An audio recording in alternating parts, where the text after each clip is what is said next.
어떨까 합니다. 기회, 득이 되지 않으면 독이 된다는 주제로 하나님 말씀 나누려고 합니다. 여러분, 중국 역사의 유일한 여자 황제가 누구인지 아십니까? 측천무후죠. 측천무후. 그녀는 상인의 딸로 태어나 당 태종의 후궁으로 들어갔다가 아들 당 고종의 사랑을 받아 아버지와 아들 두 사람의 아내가 된 폐륜의 여인이었습니다. 당 태종이 죽자 궁에서 절로 쫓겨나 비구니가 됐지만 절을 방문한 당 고종, 그를 유혹해 사랑에 빠지게 되어지죠. 그리고 그는 다시 궁으로 돌아오게 되어집니다. 그리고 자신을 그동안 돌봐주었던 황후와 숙비를 잔인하게 죽인단 말이죠. 어느 정도 잔인했는가 하면 그를 벌거벗긴 채 그냥 막 100대를 때린단 말이에요. 그리고 손목을 자르고 팔을 잘라서 술독에 그냥 가두어서 두 사람을 죽여버리고 말죠. 그는 황후 자리를 차지하기 위해 갓 태어난 딸을 죽여버렸습니다. 명성이 높은 신하들마저 다 죽이게 되어지죠. 세자도 4명이나 죽이거나 갈아치워버리고 맙니다. 친언니 역시 궁중에 드나들면서 자기 남편인 당 고종을 유혹한다는 명분을 내세워 그냥 제거해 버린단 말이죠. 어떻게 제거하냐? 절구에다가 넣어서 찧어서 죽여버리고 맙니다. 그녀는 28년 동안 황후로, 그리고 6년의 기간 동안 태후로, 그리고 15년을 황제로 무려 50년 동안 권좌를 누렸어요. 그녀에 대해 측천무후라는 책을 쓴 임어당은 측천무후는 중국 역사상 가장 교만하고 가장 음탕하며 가장 허용기가 있고 가장 고집스럽고 가장 명성이 나쁜 황후일 뿐만 아니라 역사상 가장 흉악하고 잔인한 살인마 가운데 하나라고 평가했습니다. 남자 역사 가운데도 그런 여왕이 있었을까요? 오늘 본문엔 그런 여왕이 있었다고 이야기하죠. 권력에 굶주리고 살인의 화신이 된 악녀. 그 여자가 오늘 본문에 등장하는 남유대 7대 왕인 아달랴였습니다. 아달랴. 아마도 아달랴는 자신이 최고가 되지 못하는 걸 견디지 못했던 여인이 아닐까 하는 생각을 해봐요. 그래서 남편도 아들도 경쟁 상대로 여길 뿐만 아니라 그들을 지배의 대상처럼 여겼단 말이죠. 자신의 권력을 위해서라면 가족도 제거하는 일을 서슴지 않았습니다. 마다하지 않았단 말이죠. 정말 그런지 10절 말씀 같이 읽어볼까요? 10절 같이 읽겠습니다. 10절 시작. 아하시아의 어머니 아달랴가 자기의 아들이 죽은 것을 보고 일어나 유다 집의 왕국의 씨를 모두 진멸하였더라. 유다 집의 왕국의 씨라고 이야기하는 그 대상이 누구냐 하면 바로 자기의 손주들이에요. 자기의 손주들. 나의 손주들을 내가 과감하게 아들이 죽었다는 이유, 그 뒤에서 그 손주들마저 다 죽이게 되는 게 바로 이 아달랴였습니다. 측천무 못지않게 아주 잔혹한 여인이었죠. 그러다 보니 사단의 놀이개로 쓰임받지 않습니까? 참 놀랍고 신기한 건 뭐냐면 그의 이름이 아달랴로서, 아달랴의 뜻이 뭐냐? 여호와는 존귀하시다 이런 뜻이에요. 참 어울리지 않는 이름이죠. 그녀는 빛의 천사로 가장한 어둠의 악마와 같은 여인이었단 말이죠. 그렇습니다. 기회는 왕비가 되어지고 황후가 되어지고 또 왕 위에 오르는 그 모든 기회는 득이 되지 않으면 독이 되어버리고 만단 말이죠. 우리의 삶도 마찬가지예요. 우리에게 찾아온 모든 기회는 내가 득이 되지 않으면 독이 될 수밖에 없다는 사실을 우리가 기억해야 한단 말이죠. 그렇다면 기회를 독이 아니라 득이 되게 하려면 어떻게 해야 될까요? 우리에게 찾아온 기회를 독이 아니라 득이 되게 하려면 어떻게 해야 될까요? 첫째로 주어진 환경을 극복하고 하나님의 뜻을 성취해야 한단 말이죠. 주어진 환경을 극복하고 하나님의 뜻을 성취하려고 해야 하는 겁니다. 아달랴가 득이 되지 못하고 독이 된 이유가 바로 그것 아닙니까? 주어진 환경을 극복하지 못했기 때문이란 말이죠. 여러분, 아달랴에게 주어진 환경이란 게 뭡니까? 그는 북이스라엘의 가장 악한 왕인 아합을 아버지로 삼고 북이스라엘의 가장 우상 숭배했던 그 여인 이세벨을 어머니로 삼았잖아요. 아달랴는 태생적으로 아주 좋지 못한 환경 속에서 태어났단 말이죠. 그리고 그 속에서 자란 여인이었습니다. 하지만 늘 그랬던 것만은 아니란 말이죠. 그런 아달랴에게도 그런 환경을 극복할 수 있는 환경이 주어졌어요. 하나님을 잘 섬기고 섬겼던 여우사밧이라는 가문에 그가 시집을 갈 수 있게 되지 않았습니까? 하지만 그런 아달랴가 그런 시집을 오게 된 그 환경과 문화 속에서 그 환경에 잘 적응하지 못한단 말이죠. 시집 오기 전엔 모든 게 바알과 아세라를 섬기는 문화였습니다. 밥을 먹을 때도, 공부할 때도, 사업을 시작할 때도, 그리고 그가 이사할 때도 모든 게 바알과 아세라를 섬기는 문화 속에서 살아야만 됐어요. 그런데 시집을 와서 보니까 남주다엔 그런 문화가 전혀 없는 겁니다. 하나님을 섬겨요. 주일이면 예배에 나가고 주일이면 하나님 앞에 예배 드리는 게 전부였던 거란 말이죠. 우리로 말하면 1년에 12번씩 제사를 드렸는 그런 가문에서 자랐는데 이 시집 가보니까 그냥 제사가 다 없어요. 주일날 예배만 가고 예배를 드리면 되는 그런 문화 속에 살게 된 거란 말이죠. 그런 좋은 환경, 자신을 변화시킬 수 있는 그 환경이 주어졌음에도 불구하고 그녀는 그런 환경을 잘 이용하지 못한단 말이죠. 선용하지 못했단 말이죠. 그녀는 과거를 극복하지 못합니다. 바알과 아세라의 손에서 벗어나려고 하지 않는단 말이죠. 하나님이 주신 기회를 차버린 거죠. 그래서 그는 득이 아니라 독이 되는 인생을 경험하게 되었단 말이죠. 여러분 12절을 보면 아달랴는 왕위에 올라서 무려 6년간이나 통치하게 되었지 않습니까? 그런데 문제는 뭐예요? 세상을 유익하게 한 게 하나도 없었단 말이죠. 신분은 대단했지만 한 일이 아무것도 없었단 말이에요. 얼마나 존재감이 없었냐면 오히려 그의 통치기간, 그가 주인공임에도 불구하고 요아스가 주인공인 것처럼 성경이 그리지 않습니까? 요아스가 왕이 되는 과정을 위한 준비기간으로 그의 통치기간을 성경이 그려놓는단 말이죠. 아달랴가 왕이었지만 성경 기자는 그녀를 빌런처럼 악당처럼 그리고 있는 걸 우리가 볼 수 있잖아요. 11절 정말 그런지 함께 볼까요? 11절 읽겠습니다. 시작. 왕의 딸 여보사밧이 아하시아의 아들 요아스를 왕자들이 죽임을 당하는 중에서 몰래 빼내어 그와 그의 유모를 침실에 숨겨 아달랴를 피하게 하였으므로 아달랴가 그를 죽이지 못하였더라. 여보사밧은 여우람 왕의 딸이요 아하시아의 누이요 제사장 여우야다의 아내이더라. 공주가 동생 아하스를 어머니의 살해 음모에서 피하게 살린단 말이죠. 요아스가 주인공이고 아달랴는 마치 빌런처럼 그렇게 그려지고 있지 않습니까? 주인공이어야 될 아달랴가 빌런으로 전락했단 말이죠. 왜요? 득이 되지 못하고 독이 되는 인생을 살았기 때문이란 말이죠. 그렇다면 구체적으로 아달랴가 한 일이 뭡니까? 어떤 일을 했죠? 크게 세 가지를 하죠. 첫째는 남편을 타락시켜 형제들을 다 죽이게 만들잖아요. 모든 신하들도 막 죽이게 만들지 않았습니까? 왜 그랬다 그랬죠? 여우람이 남편이 왜 그런 일을 저질렀어요? 역대하 21장 6절은 이렇게 기록하죠. 같이 읽겠습니다. 시작. 그러니까 이스라엘 왕들의 길로 행하여 아합의 집과 같이 하였으니 이는 아합의 딸이 그의 아내가 되었음이라. 그가 여호와 보시기에 악을 행하였으나. 왜 형제들을 다 죽이게 만들었습니까? 왜 대신들을 죽게 만들었어요? 그렇게 만든 이유가 뭐 때문이라고요? 아달랴 때문에 그런 일이 벌어졌다고. 그의 아내가 뒤에서 그 모든 걸 조장하고 있었다고요. 조종하고. 뿐만 아니라 살아남은 막내 아들마저 아하시아가 왕이 되자 그 아들까지 꾀어서 그를 죽게 만들어버리지 않습니까?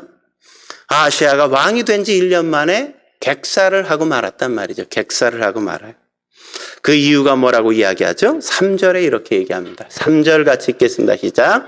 아하시아도 아합의 집길로 행하였으니 이는 그의 어머니가 꾀어 악을 행하게 하였습니다. 그러니까 어머니가 꾀어서 그 아들마저 객사하도록 만드는 원인을 제공했단 말이에요. 예?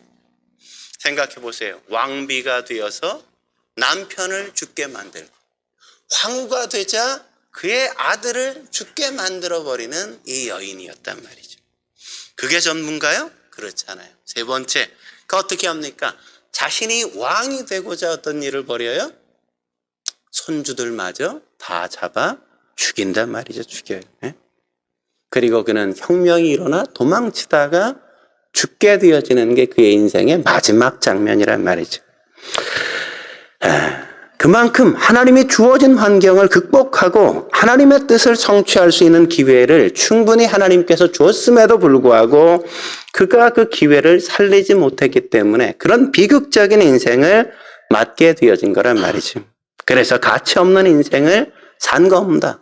그의 인생은 죽이고 또 죽이고 또 죽이는 인생밖에 남지 않았단 말이죠. 그가 더 살았으면 어떤 인생이 벌어졌겠어요? 또 죽이는 인생밖에는 벌어질 일이 없는 거죠. 득이 되지 못하고 독이 되니까 하나님이 거기서 그의 인생을 멈추도록 만드신단 말이죠. 여러분, 우리도 마찬가지죠. 좋지 않은 환경에서 자라거나 그런 환경이 우리 앞에 닥칠 수도 얼마든지 있단 말이죠. 우리가 그런 우리가 뭔가를 선택할 수 있는 게 아니에요. 환경은 그냥 주어지는 것이지 우리가 만들어가는 것만은 아니란 말이죠. 하지만 그럴 때 중요한 건 그런 악한 환경에 매몰되지 않고 그런 환경을 극복해 갈 수 있어야 한다는 것 아니겠습니까? 여러분, 아브라함을 보십시오. 그가 우상의 도시인 갈대아 우르에서 살았지만 하나님이 그를 부르실 때 그는 갈대아 우르를 버리고 떠날 수 있잖아요. 그는 나그네처럼 살지만 그는 마침내 어떻게 되어집니까? 믿음의 조상이라는 반열에 그가 오르게 되어지는 걸 확인할 수 있잖아요. 여러분, 요셉을 보십시오. 그는 아버지의 사랑을 입었지만 형제들의 미움을 샀습니다. 그래서 그는 팔리잖아요. 애굽의 노예로. 그는 고난의 현실 속에 살았어요. 감옥까지 들어갔습니다. 그러나 마침내 그는 하나님과 동행함으로 그는 애굽의 총리의 반열에 오르지 않습니까? 하나님의 뜻을 이룬단 말이죠. 모세 역시 마찬가지죠. 젊어서 좀 객기를 부렸지만 그래서 광야에서 40년을 허비하고 삶을 살았지만 그러나 그는 마침내 출애굽의 영웅으로 그는 거듭나는 걸 우리가 확인하지 않습니까? 사람들은 늘 환경이 문제라고 이야기하죠. 그러나 그렇지 않단 말이죠. 환경은 극복하라고 우리 가운데 주어진 거란 말이죠. 하나님의 뜻을 성취하기 위한 도구에 불과한 겁니다. 하지만 그걸 극복하지 못한 사람들은 사울 왕처럼 몰락하게 된단 말이죠. 가론 유다처럼 태어나지 못할 인간처럼 여겨진단 말이죠. 데마와 니골라처럼 배신자로 때때로 낙인 찍히는 인생을 살아가지 않습니까? 얼마나 수치스럽습니까? 여러분, 우리가 잘 아는, 제가 몇 번 그동안 얘기했던 일본의 재벌이자 한때 할리우드 영화사를 가장 큰 영화사를 소유했던 마시타라는 분의 이야기를 우리가 잘 알지 않습니까? 그는 가난한 집에서 몸이 허약한 채로 태어났습니다. 초등학교도 제대로 나오지 못했어요. 왜냐하면 너무나도 가난했기 때문에 그런단 말이죠. 그러나 그는 그의 환경을 극복하고 세계적인 재벌이 되어지죠. 그는 자신에게 주어진 환경이 하나님이 주신, 신이 주신 선물이라고 그는 여겼단 말이죠. 그는 이렇게 말하지 않습니까?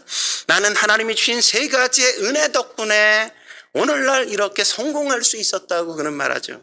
세 가지가 뭐라 그래요? 첫째, 하나님은 나를 가난한 집에서 태어나게 해주신 덕분에 나는 구두 닦기도 하고 신문팔이도 하고 여러 가지 많은 직업군을 경험할 수 있어서 둘도 없는 재산으로 그것을 만들어 내가 오늘날 성공하게 되었다고 이야기하죠.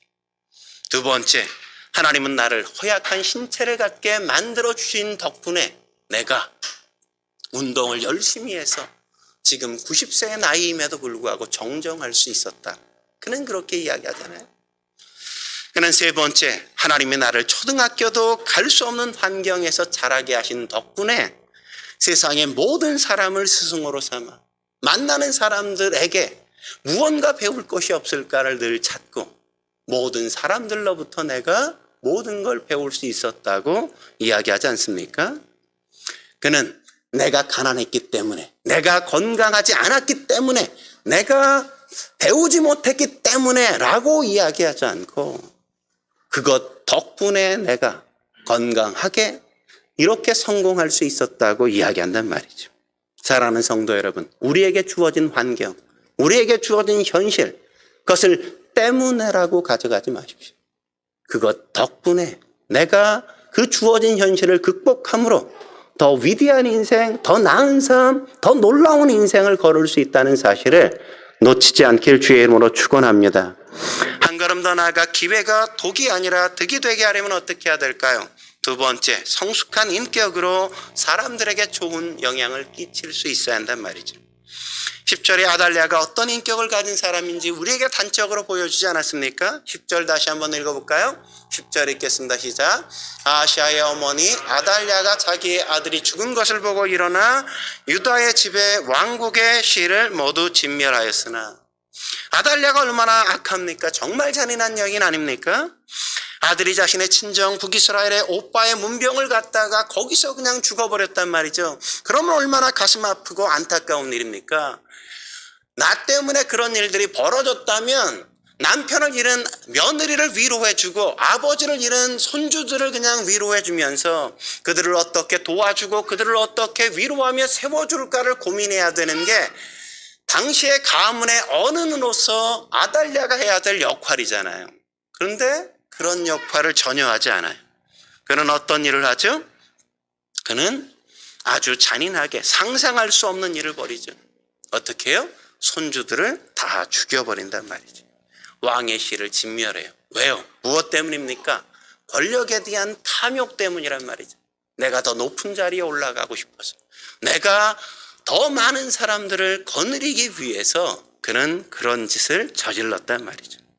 성경학자들은 아마 남편이 죽었을 때도 자신이 권력을 차지하고 싶어 했을 거라고 이야기해요. 하지만 예루살렘 주민들이 그것을 받아들이지 않아서 어쩔 수 없이 하나밖에 없는 막내 아들, 그에게 왕의 자리를 넘겨줄 수밖에 없었을 거라고 이야기합니다. 그런데 그 아들이 죽은 거죠. 얼마나 잘 됐어요.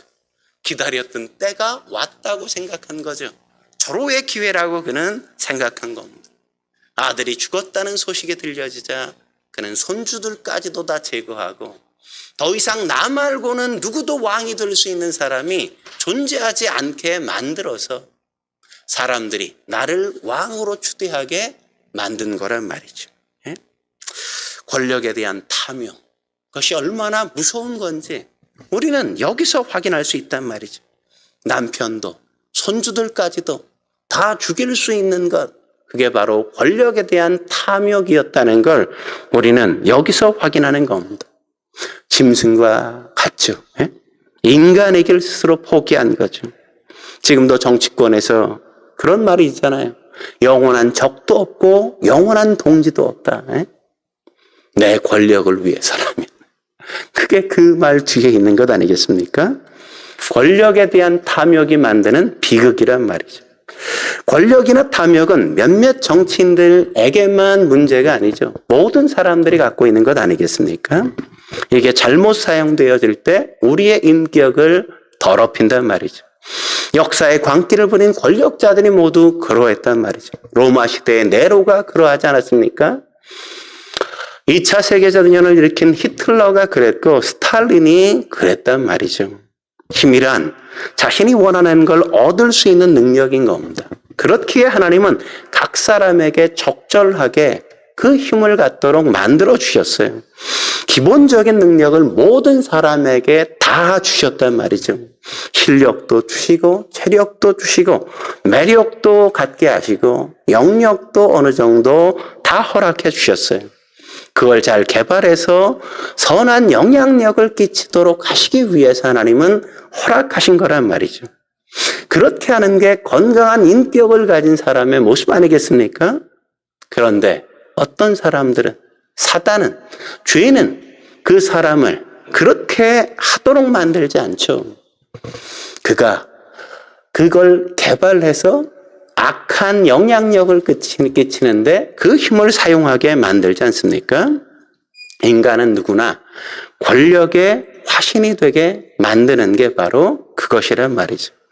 군주론의 저자인 마키아벨리는 그래서 사람은 타인에게 영향력을 행사하기 위해서는 비윤리적이고 기만적인 방법조차 서슴지 않고 행한다고 이야기했단 말이죠.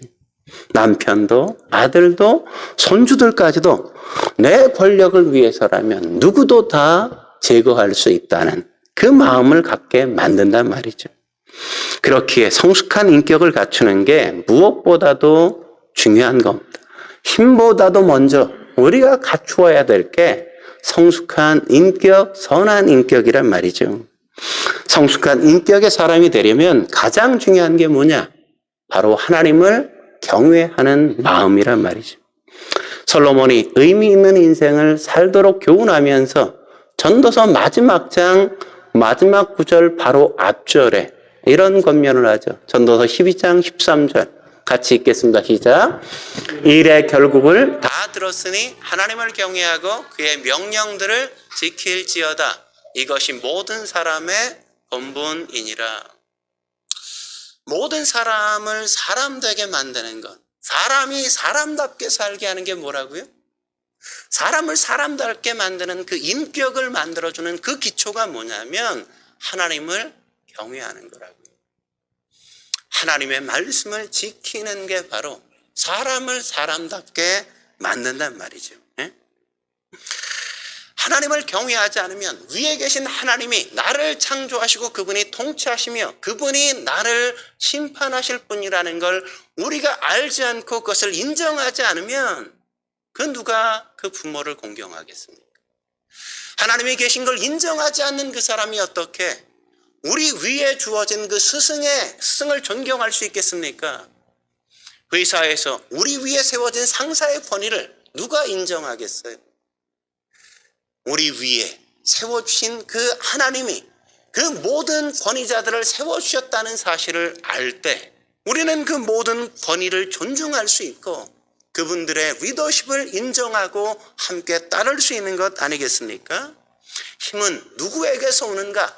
힘은 바로 하나님께서 주신 것이라는 사실을 우리가 비로소 아는 사람만이 비로소 우리 위에 있는 권위자들을 존중하고 인정하고 그 아래에서 우리도 넉넉하게 살아간단 말이죠.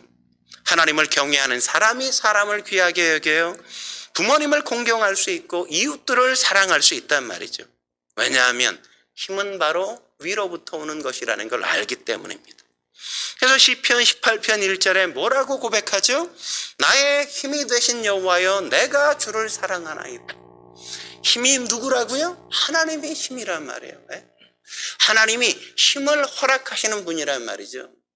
우리는 수단과 방법을 가리지 않고 힘을 얻기 위하여 노력하는데 그 힘은 우리가 수단과 방법을 가리지 않는다고 얻어지는 게 아니라 하나님이 그에게 주실 때 비로소 그가 얻을 수 있다는 걸 아는 거죠.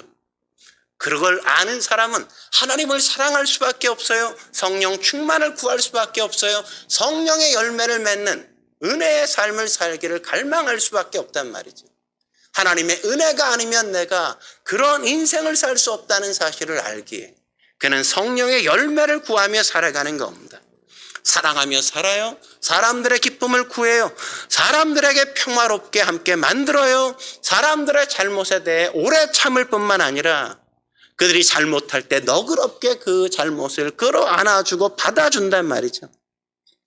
위에 있는 사람에게 충성을 다할 줄 알고 사람들을 넉넉하게 품을 줄 아는 온유한 마음을 갖게 만들고 내게 주어진 힘에 대하여 위에 계신 더 크신 하나님의 권력 앞에서 그 모든 힘을 절제하는 인생을 살 수 있는 거란 말이죠. 그게 바로 성숙한 인격을 가진 사람의 모습이라고요. 그게 성령의 열매란 말이죠. 그런 사람만이 그리스도의 향기를 바라고 그리스도의 편지처럼 살고 그리스도의 사신처럼 세상에서 선한 영향력을 끼칠 수 있는 겁니다. 그러므로 사랑하는 성도 여러분, 성숙한 인격자로 내가 먼저 되어지기를 사모하실 수 있길 주의 이름으로 축원합니다. 마지막으로 기회가 독이 아니라 득이 되게 하려면 어떻게 해야 될까요? 세 번째, 축복의 근원이 되시는 하나님께 영광을 돌려야 한단 말이죠. 축복의 근원이 되시는 하나님께 영광을 돌려야 한다는 거죠. 여러분, 아달랴가 남유다의 왕의 씨를 진멸하려 했던 이유가 뭡니까? 왜 씨를 말리려고 했죠? 저는 단순히 그가 권력만 취하기 위해서 그런 건 아니라고 생각합니다. 우리가 그걸 뭐로 알 수 있습니까? 제사장 여호야다가 혁명을 일으킨 이유를 보면, 어떻게 했는지를 보면 알 수 있죠. 아달랴를 제거하고 나서 뭘 하죠? 역대하 23장 16절 17절 같이 한번 읽어볼까요?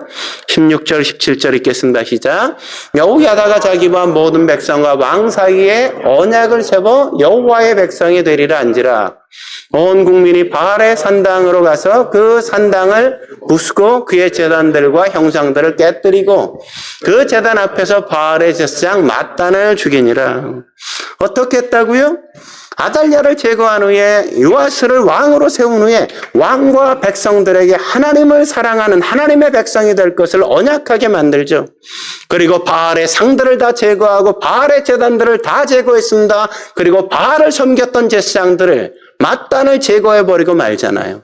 그리고 거기서 멈추지 않고 역대하 24장에 가보면 그는 성전을 보수하는 일을 한단 말이죠. 왜 그렇게 했습니까? 7절, 24장 7절에 보면 그 이유를 이렇게 이야기하죠. 27장 7절 같이 읽겠습니다. 시작. 이는 그 악한 여인 아달랴의 아들들이 하나님의 전을 파괴하고 또 여호와의 전의 모든 성물을 바알을 위하여 사용하였습니다. 아달랴가 어떤 일을 벌였어요? 아들과 남편을 통해서 성전을 다 파괴하게 만들고 그는 모든 사람들을 바알을 위하여 살게 만들었다고요. 모든 사람들이 하나님을 위하여 살게 살았었는데 사람들을 할 수 있다면 성전에 나와 하나님을 배우고 하나님의 말씀대로 살아가도록 만들었었는데 그 모든 걸 파괴하고 오직 바알을 위하여 오직 바알의 영광을 위하여 살게 만들었단 말이죠. 그의 존재의 이유, 그의 삶의 목적은 오직 바알을 위하여였습니다. 바알의 영광을 구하는 게 그의 삶의 목표였단 말이죠. 그래서 하나님을 대적하고 하나님의 성전을 파괴했던 겁니다. 그래서 그의 인생은 득이 아니라 독이 되는 인생을 살았기 때문에 그의 인생은 파멸하고 만 거란 말이죠. 그러므로 사랑하는 성도 여러분, 우리가 뭘 하든지 축복의 근원 되시는 하나님의 영광을 위하여 살아야 한다는 사실을 놓치면 안 됩니다. 왜 그렇게 살아야 될까요? 무엇 때문에 그렇게 살아야 합니까? 왜냐하면 하나님이 죄인된 우리를 선택하시고 우리를 구원해 하나님의 자녀로 삼으셨기 때문이란 말이죠. 무엇 때문에 그러셨다고요? 에베소 1장 6절은 왜 우리를 구원하셨는지 이렇게 이야기하죠. 이는 그가 사랑하시는 자 안에서 우리에게 거저 주시는 바 그의 은혜의 영광을 찬송하게 하려 함이라. 왜 우리를 구원하셨어요? 무엇 때문에 우리를 하나님의 자녀 되게 하셨습니까? 하나님의 영광을 찬송하게 하기 위해서 그렇게 만드셨다고요. 여러분, 이동원 목사님이 과거에 미국에 계실 때 워싱턴의 지구촌 교회를 운영하실 때 섬기고 계실 때 한국에서 이렇게 우리가 고아들을 막 수출했던 적이 많잖아요. 그래서 그 일을 기억하셔서 워싱턴 지역에 있는 한국 고아들을, 아이들을 입양해 키우는 부모들을 초대해가지고 교회에서 함께 파티를 한번 열었다 그래요. 그분들께 감사한 마음으로. 파티를 열어 여기저기 테이블을 놓고 함께 앉았는데 목사님이 앉은 테이블에 입양아 협회 회장 되시는 목사님, 미국 목사님이 같이 자리에 앉았어요. 근데 그 목사님을 이렇게 이야기하다 보니까 그 목사님이 아들이 셋이 있었는데, 자녀가 셋이 있었는데, 이분이 한국 아이를 무려 3명이나 더 입양한 거예요. 근데 그 입양아 3명 가운데서도 2명은 장애인이에요, 장애인.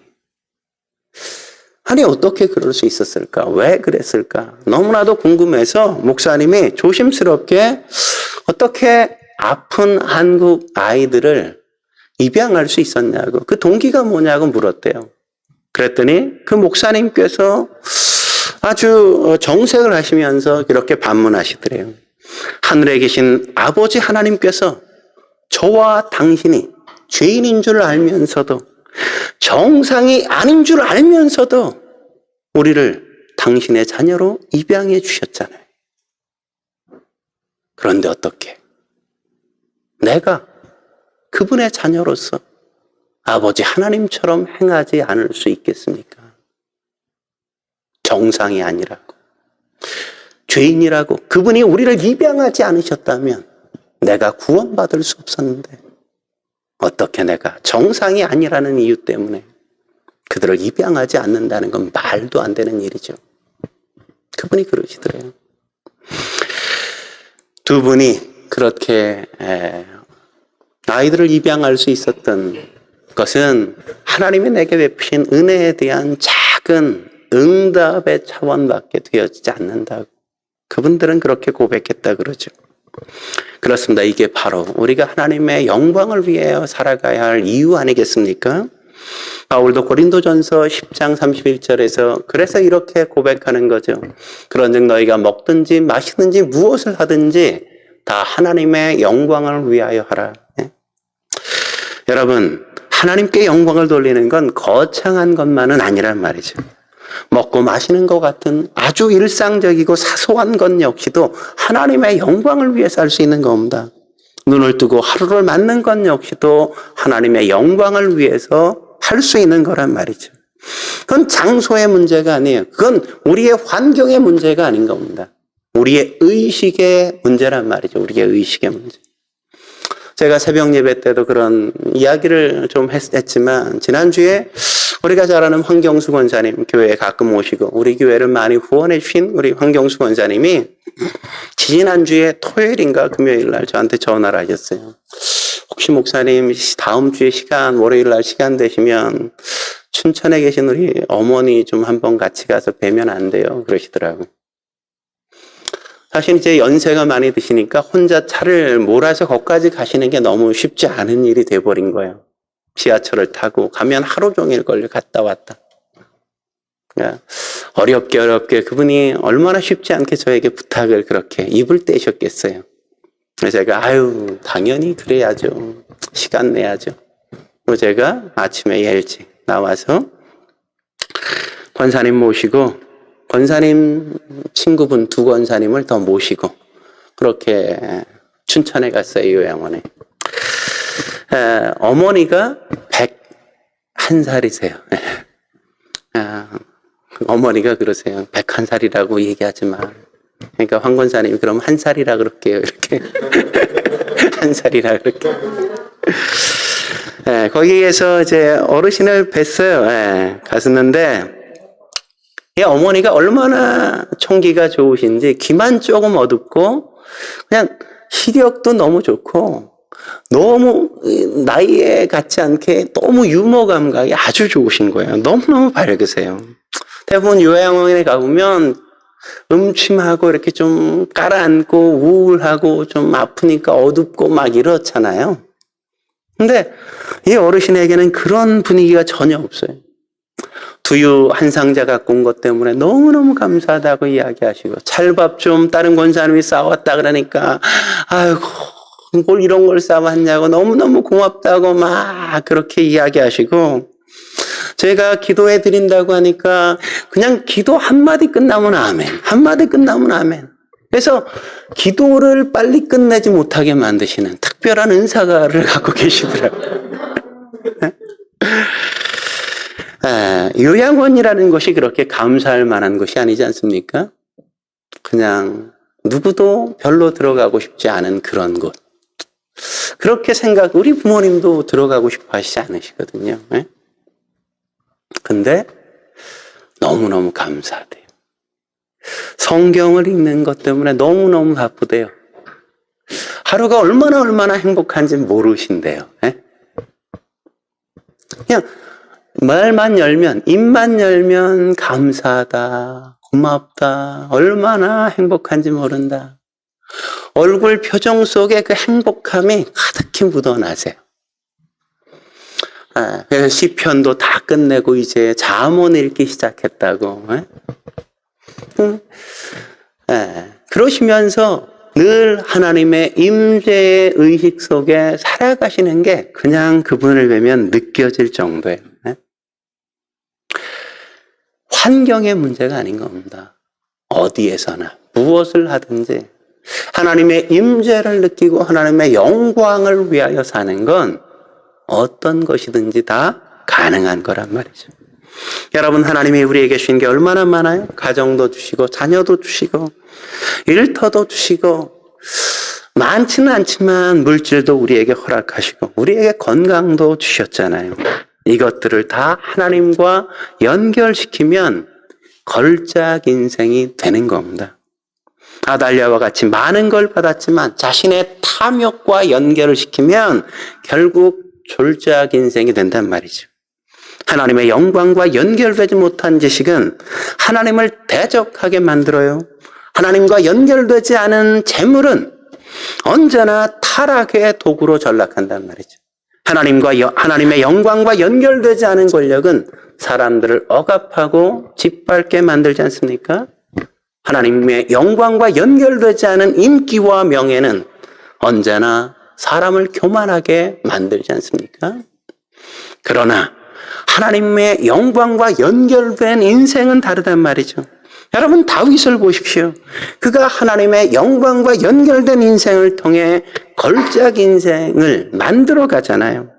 그의 정치력이 하나님의 영광과 연결되어지자 통일 왕국을 세우지 않습니까? 그의 문학적인 재능이 하나님의 영광과 연결되어지자 시편의 찬송을 만들어 가잖아요. 그의 음악적인 재능들이 하나님의 영광과 연결되어지자 찬양을 기독교의 문화 속에 이렇게 창조하고 만들어가게 한 것 아니겠습니까? 우리의 가진 것, 그것을 하나님의 영광과 어떻게 연결시킬까? 그것이 바로 우리가 득이 되는 인생이 되게 하느냐, 독이 되는 인생이 되게 만드느냐를 좌우하게 만드는 겁니다. 그러므로 사랑하는 성도 여러분, 나의 환경, 나의 처지, 내가 선 위치, 그것 때문에 좌절하거나 그것 때문에 낙심하거나 그것 때문에 움츠리지 마십시오. 내가 어디에 있건 어떤 역할을 하건 그것을 하나님과 연결시켜서 여러분의 삶에 에너지를 창조하고 사람들과 이웃들에게 선한 영향력을 끼치고 그곳에 하나님의 나라가 임하는 걸 함께 만들어갈 수 있게 주의 이름으로 축원합니다. 여러분들은 그렇게 창조되었습니다. 그리스도의 향기로, 그리스도의 편지로, 그리스도의 사자로 여러분이 보내졌다는 사실을 놓치지 않길 주의 이름으로 축원합니다. 함께 기도하시겠습니다. 거룩하신 하나님 아버지, 우리가 우리에게 주어진 삶의 자리에서 그 모든 것들이 우리에게 주어진 기회로 여겨 독이 아니라 득이 되는 인생을 만들어갈 수 있게 주여 도와 주옵소서. 우리가 주어진 게 세상적인 평가로 그것이 가난이요, 그것이 질병이며 그것이 배우지 못한 것일지라도 그것을 넉넉히 하나님 앞에서 아름답게 발휘함으로 하나님의 영광이 되게 만드는 우리의 인생 되어지게 주여 도와 주옵소서.